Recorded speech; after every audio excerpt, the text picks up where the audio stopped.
lagi di Podvesta, podcast Sinvesta episode kelima. Bersama saya, Virgiana Kristiawan, akan menemani teman-teman di podcast kali ini.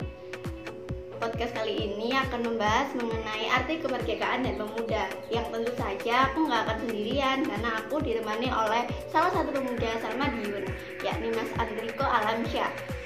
Mas Andriko Alamsyah merupakan salah satu pemuda yang akan memberikan sudut pandang baru teman-teman mengenai arti kemerdekaan dan juga pemuda. Yuk simak sama-sama. Hai, kembali lagi di Podvesta, podcast Sinvesta episode kelima. Saya Virgiana Kristiawan akan menemani kalian di kesempatan kali ini. Yang pasti aku nggak sendirian nih, aku kedatangan narasumber yang sangat luar biasa. Kita sapa dulu yuk. Halo Mas Andriko. Halo. Apa kabar nih? Wah, kabar baik yang tidak terlalu baik, karena nyatanya PPKM diperpanjang. Iya. Sialnya. Selesai ya Mas ya? Iya, menciderai kabar baik itu. Oh iya Mas, Mas Andriko kan pasti udah nggak asing sama kalimat tak kenal maka tak sayang. Gimana kalau misalnya Mas Andriko kenalan dulu biar teman-teman bisa kenal sama Mas Andriko? Silakan, oke. Halo teman-teman sekalian, aku Andriko Alamsyah, aku asli Madiun dan kebetulan aku kuliah di Jember, aku di FISIP jurusan Sosiologi. Oh, ternyata anak Jember juga ya, anak UNED. Iya, udah lama tapi nggak kesana. Iya, mungkin kalau udah normal lagi bisa main-main ke sana, Mas. Boleh. Okay. Amin ya, segera normal ya, semoga. Amin. Oh iya, Mas. Gimana sih perasaan Mas Andriko waktu diundang sebagai pemateri di podcast Sinvesta kali ini? Kalau perasaan jujur tetap senang. Senang itu pasti karena suatu kehormatan ya mendapatkan undangan menjadi narasumber. Terlebih temanya ini bikin aku merasa terharu aja sih dipercayai ngisi podcast dengan tema kemerdekaan. Jadi itu sih, selain aku senang, aku juga ngerasa bersyukur banget dikasih kesempatan ngisi di tema kemerdekaan. Oke. Oh iya Mas, makasih sebelumnya karena udah bersedia ngobrol sama aku di podcast kali ini ya. Yang meluangkan waktunya. Ya, siap-siap sama-sama. Oke. Karena kita udah saling kenal nih ya. Jadi mungkin kita langsung aja ke topiknya. Ayo. Sekarang kan udah memasuki bulan Agustus ya, bulan kelahiran negara tercinta ini. Ulang tahun nih, tanggal 17 Agustus besok. Tapi Mas Andriko sendiri juga tahu kan kalau tahun ini tuh udah 2 tahun berturut-turut kemerdekaan nggak bisa dirayain secara rame-rame, secara sukacita gitu kan, karena adanya pandemi. Gimana sih pandangan Mas Andriko mengenai hal tersebut? Kalau aku pribadi sih nanggepin ini 2 tahun berturut-turut kita kemerdekaan Indonesia dilaksanakan atau terjadi pada waktu pandemi. Kalau aku pribadi sudut pandangku adalah ini bukan tentang perayaan. Sekali lagi ini bukan tentang perayaan, ini tentang perenungan. Mungkin kita sebagai hamba-hamba atau manusia-manusia ini terlalu banyak melakukan perayaan sehingga kita kurang melakukan perenungan. Alhasil 2 tahun ini sudah sepantasnya kita menjadikan yang katanya perayaan kemerdekaan, mari kita ubah sudut pandang kita menjadi perenungan kemerdekaan. Sudah semerdeka apa diri ini? Sudah semerdeka apa bangsa ini? Kalau kita masih berkutat dalam embel-embel perayaan kemerdekaan, menurutku enggak, karena sejatinya kita belum benar-benar merdeka loh. Maksudku masih banyak banget yang yang berada di bawah, berada di bawah angka kemiskinan, banyak yang belum mengenyam pendidikan secara normal, banyak yang ya pokok banyak-banyak lah kisah-kisah pilu yang masih melukai Ibu Pertiwi ini, dan itu menurutku belum bisa diomong merdeka. Ya mungkin merdeka kita ini hanya sekadar sebagai ya 17 Agustus pembacaan teks proklamasi, tapi kalau esensi dari kata merdeka secara utuh, merdeka dalam arti benar-benar merdeka, belum. Kita hanya merdeka yang bebas dari penjajah, yang merdeka kita mendapat hidup sejahtera, masih belum. Indonesia yang seperti ini, yang katanya sumber daya alamnya melimpah, yang melimpah ruah, yang luar biasa, tapi kita belum bisa mengelola. Kita masih berada di bayang-bayang pihak-pihak tertentu yang itu bukan dari Indonesia gitu loh. Maksudku kita ambil contoh aja Freeport kan juga belum menjadi milik kita kan. Nah, itu belum bisa dibilang merdeka. Nah, makanya dalam 2 tahun ini kita jadikan perayaan kemerdekaan ini diubah menjadi perenungan kemerdekaan, ya karena itu tadi, sejauh ini mungkin kita terlalu banyak merayakan hingga kita lupa merenungkan. Mungkin gitu sih. Oh iya Mas, mungkin dari 2 tahun merenung ini kedepannya Indonesia dan masyarakat-masyarakatnya tentunya bisa membawa Indonesia lebih baik lagi gitu ya Mas ya, untuk ulang tahun yang Agustus tahun depan. Oke. Semoga. Iya, semoga. Mas Enrico sendiri pasti juga biasanya lihat nih lingkungan-lingkungan yang merayakan, dalam tanda kutip merayakan ya, seperti acara dan kegiatan yang beramai-ramai. Mungkin Mas Enrico juga pernah jadi panitia 17 Agustus di lingkungannya Mas Enrico. Nggak pernah. Nggak pernah. Tapi mungkin sering lihat di tahun-tahun sebelumnya.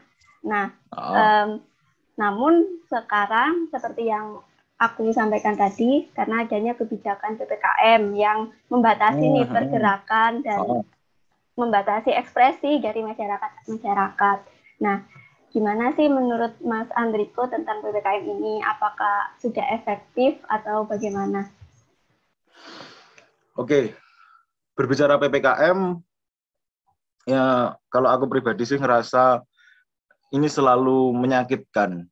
Ini memilukan juga karena apa? Karena PPKM ini hanya efektif jika diterapkan kepada pihak-pihak tertentu. Misal menerapkan PPKM untuk golongan menengah ke atas, ya oke, PPKM bisa efektif. Tapi apa kabar tentang saudara-saudara kita yang beliau-beliau ini bergelut dengan debu jalanan, dengan terik matahari, beliau yang masih pulang ditunggu keluarganya, ada tulang punggung yang bekerja keras.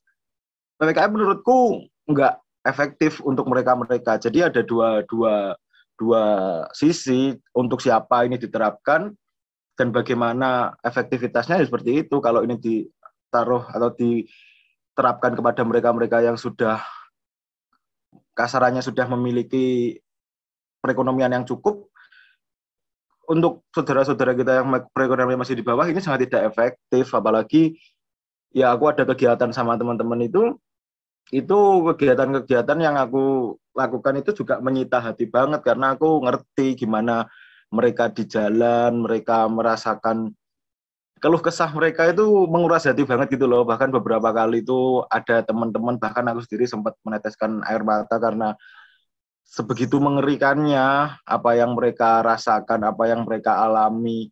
Jadi efektivitas PPKM ini sebenarnya perlu dipertanyakan sih. Maksudku ya itu tadi, kepada siapa ini diterapkan. Ya yang membuat kebijakan adalah mereka-mereka yang kehidupannya udah mapan, itu mutlak. Jadi ya mungkin mereka berasumsi itu udah efisien, udah efektif. Tapi kalau untuk saudara-saudara kita yang pedagang kaki lima, yang jualan di pinggir jalan, atau mereka-mereka yang tukang becak, aku berani jamin ini nggak efektif. Apalagi di beberapa kota, terutama di kotaku sendiri itu jam 8 lampu udah padam, lampu udah mati. Nah, kalau lampu jam 8 mati, mereka-mereka yang baru berjualan sore, semisal angkringan, semisal warung makan tenda, itu kan mereka baru buka sore kan mayoritas. Nah itu jam 8 udah tutup, dapat uang dari mana gitu loh, selain selain nggak dapat untung, mayoritas aku yakin malah rugi. Beberapa kali juga dapat cerita dari mereka beliau-beliau itu ya seperti itu. Itu sih mungkin kalau aku nggak efektif kalau diterapkan kepada saudara-saudara kita. Dan kalau berkaca dari angka garis ekonomi yang ekonominya menengah ke bawah, Indonesia masih mengalami seperti itu, ya kan? Itu sudah menjadi rahasia umum gitu loh, sudah banyak yang tahu. Jadi PPKM diterapkan di negara Indonesia yang mayoritas atau kebanyakan atau mungkin beberapa masih memiliki perekonomian yang belum memadai, mencukupi. Jadi yang nggak efektif. Itu sih kalau aku. Oke, jadi kalau dilihat dari masyarakatnya sendiri juga lebih condong banyak nggak efektifnya gitu ya. Soalnya banyak saudara-saudara kita yang malah kesusahan karena adanya kebijakan ini. Oke, Iya, tersekat malahan.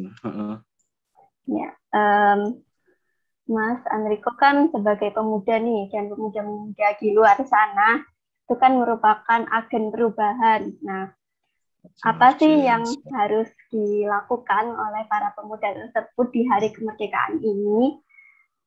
Seperti kegiatan-kegiatan positif apa yang sekiranya bisa membantu masyarakat di masa-masa kesulitan selama PPKM? Oke, kalau berbicara hal pemuda dan Indonesia dan merdeka katanya itu, pemuda-pemudi ini yang pertama menurutku harus berpikir dulu sebelum mereka melakukan. Karena ya ini aku nggak tahu ya, aku termasuk mengeneralisir atau enggak.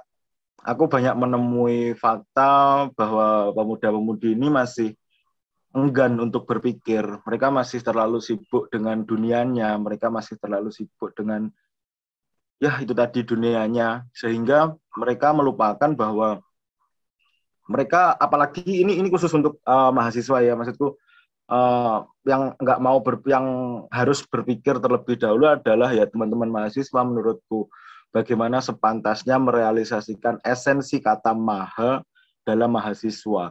Berat loh itu, mahasiswa itu berat banget.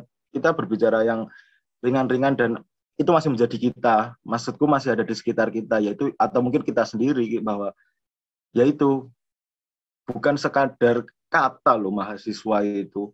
Ada tanggung jawab besar yang harus diemban oleh seorang mahasiswa dengan label mahasiswa, yaitu tadi. Karena maha itu, wah, kita kalau berbicara maha, kamu sendiri kan juga mesti paham lah ya, bagaimana maha itu sudah seagung-agungnya, dan penyematan kata maha dalam mahasiswa ini seharusnya membuat mahasiswa sendiri sadar dan mereka berkenan untuk berpikir maksudku berpikir untuk mau dibawa kemana hidup ini, mau dibawa kemana cita-cita ini, mau dibawa kemana bangsa ini itu. Nah makanya berpikir dulu, maksudku berpikir itu ya berpikir secara itu tadi, kita bisa melakukan apa untuk diri ini, kita bisa melakukan apa untuk kiri kanan kita bisa melakukan apa untuk negara kita, atau mungkin untuk kota kita dulu aja deh, nggak usah jauh-jauh ke negara. Jadi kalau udah berpikir dan punya kesadaran berpikir, critical thinking-nya itu udah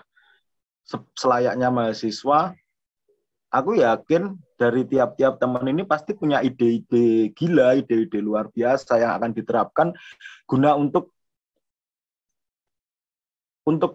menyemarakkan kemerdekaan yang sebenarnya belum merdeka itu tadi. Pasti mereka punya cara-cara tersendiri. Kalau apa itu ya, di beberapa kota, beberapa teman-teman aku juga lihat sendiri, ada teman-teman yang dia dari FKIP dan beberapa teman-temannya, aku kurang tahu sih teman-temannya dari mana, itu mendirikan apa itu kayak sekolah mengajar gitu loh di desa-desa. Jadi dia ngajar di desa, apa itu berbagi ilmu atau berbagi apa yang bisa dibagikan kepada generasi muda yang ada di desa gitu loh. Karena kalau berbicara apa itu generasi muda kan juga itu sangat penting, apalagi sekarang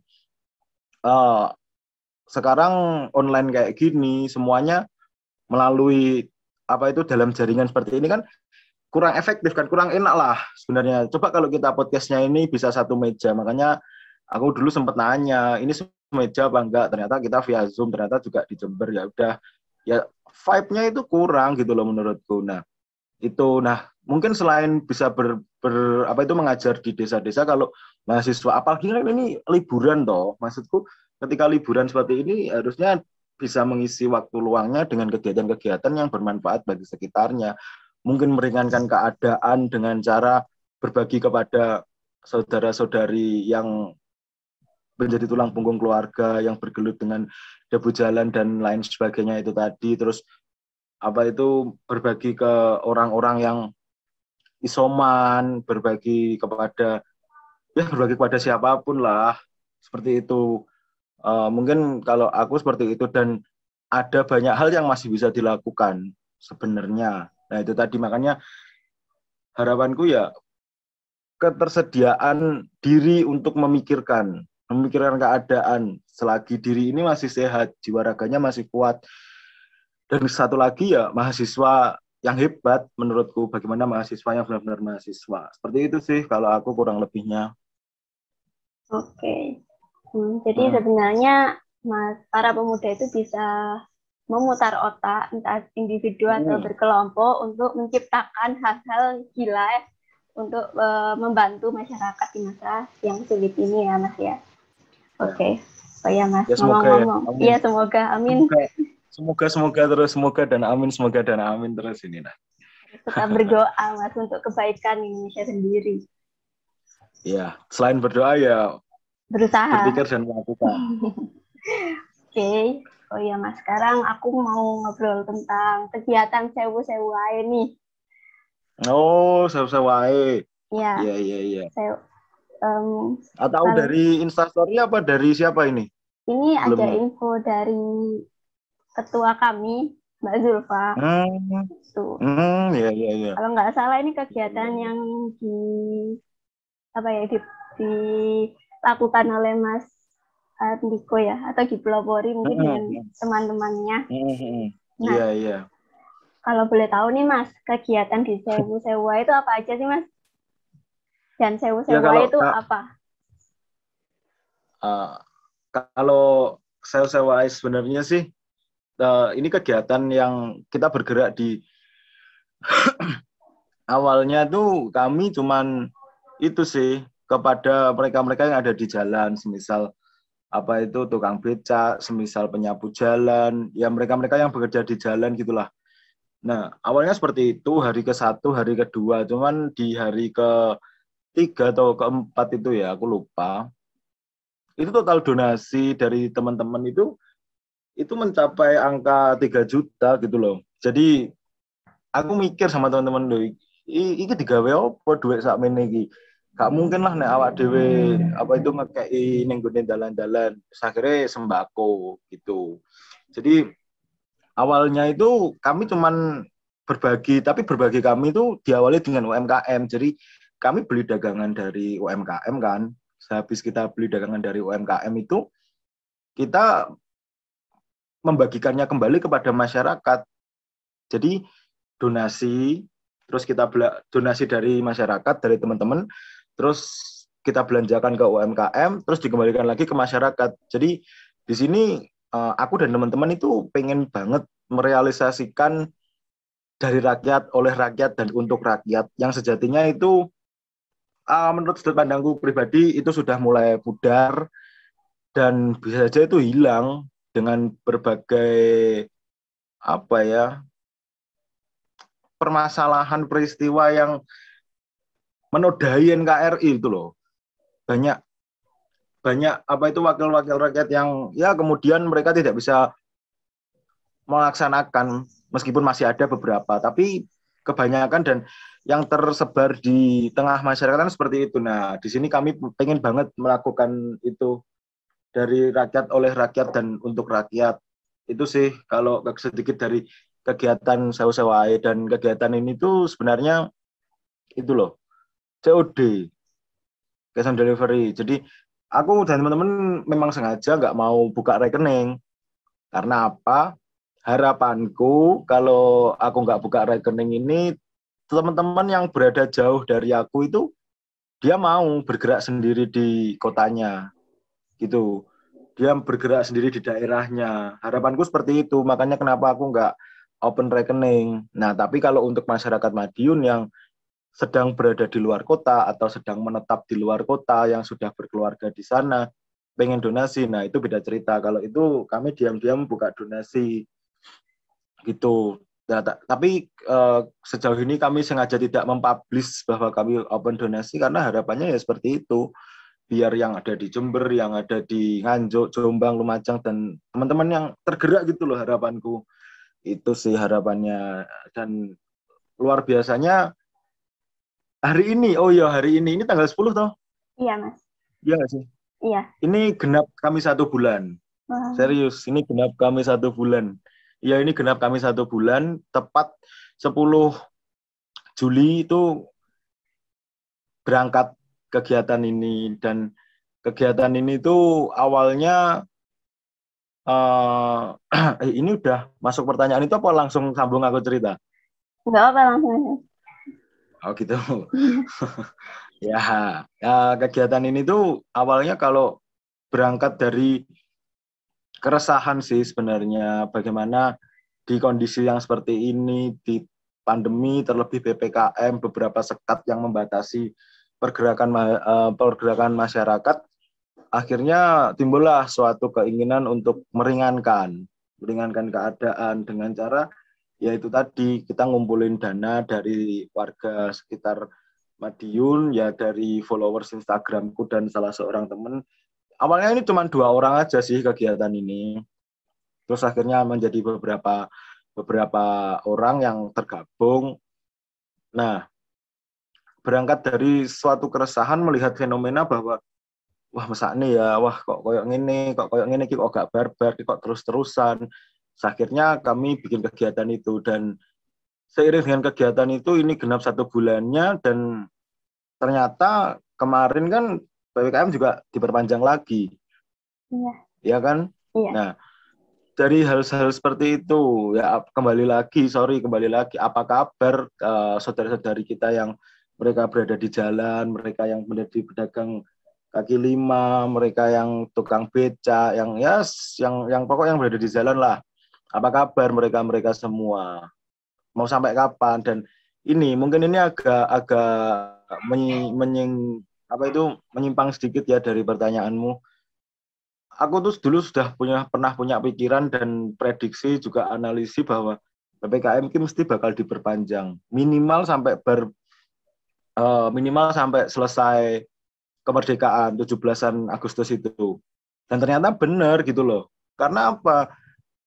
Ini tuh terjadi karena pemerintah itu ingin, malah menurutku memainkan hati dan ekspektasi dari masyarakat. Jadi gini, semisal PPKM ini diperpanjang selama 1 bulan langsung, ya ini otomatis masyarakat mesti keluar dan mungkin berontak dan lain sebagainya. Nah, tapi kalau dibikin per minggu gini, jadi masyarakat itu dibuat, wah minggu depan PPKM udah selesai nih. Berarti ya wes selesai. Nah, tapi pada kenyataannya setelah kita berada di minggu depan diperpanjang lagi. Nah, itu di situ menurutku betapa mereka yang membuat kebijakan itu memainkan perasaan masyarakat, betapa ekspektasi ini dibuat kemudian dilukai sedemikian rupa dan kemarin faktanya diperpanjang. Itu sangat tidak mengenakan hati lah yang seperti itu. Ya mungkin mereka sudah merasa hidupnya tidak kekurangan materi, jadi ya oke aja bikin seperti ini. Dan itu juga aku juga nggak tahu nanti bakal diperpanjang lagi apa enggak setelah kemerdekaan. Serius amat dengerin podcastnya. Emang seru sih ya. Tapi mohon maaf ya, karena podcast kali ini harus dibagi menjadi 2 part. Karena masih banyak banget informasi mengenai arti kemerdekaan dan pemuda yang mungkin bakal semakin merubah sudut pandang teman-teman dalam memandang kemerdekaan dan juga pemuda. Jadi buat teman-teman yang masih penasaran nih tentang obrolan-obrolan selanjutnya, langsung aja dengerin part 2. See you di part 2.